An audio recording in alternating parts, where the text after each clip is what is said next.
Torn or messed up window screens can totally mess with your home's vibe and let in bugs like nobody's business. Okay, so if your window screens are ripped or damaged, first off, check how bad the tear is. For small holes, you can get a screen repair kit from any hardware store, and it's pretty easy to patch up yourself.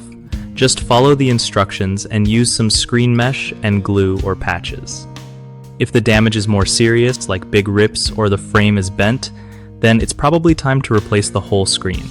To replace, measure your window frame carefully so you get the right size screen. You can buy replacement screen kits that come with all the stuff you need, like spline and a roller tool. When installing, make sure the screen is tight and wrinkle-free so bugs don't sneak in.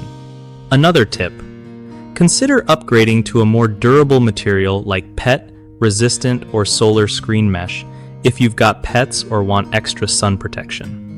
And hey, if DIY isn't your thing or you want the job done fast and clean, calling a local pro can save you a lot of hassle.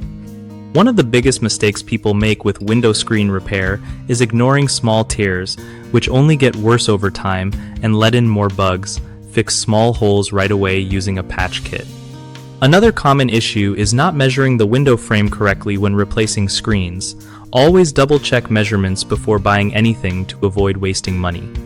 A third problem is using cheap materials that don't last. So go for quality screen mesh that fits your needs, like PET-resistant or solar screens, for better durability and comfort. BigHomeProjects.com is a solid spot for homeowners looking to find trusted local contractors who really know their stuff with window screen repairs or replacements. Plus, if you're a contractor, it's a great way to connect with people in your area who need your skills and want work done right without stress.